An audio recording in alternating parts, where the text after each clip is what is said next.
Coming up, leave it to the Swiss. Now we got a bunch of police organizations are steamed at the Swiss company that has come up with a breath mint that they sell at convenience stores and places like that. This is it right here. It's called the Anti-Police. That's why they're mad. Maybe that's why they're mad. And here's what it does.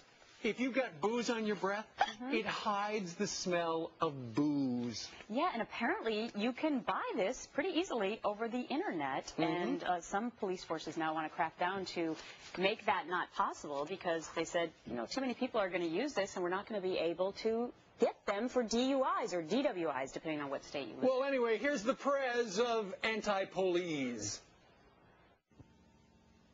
This is not for people who want to get wasted and get behind the wheel. This is not for alcoholics. This is for people for everyday people like me and you who want to go, after a hard day's work, they want to go to a bar and have a few drinks, clear their thoughts.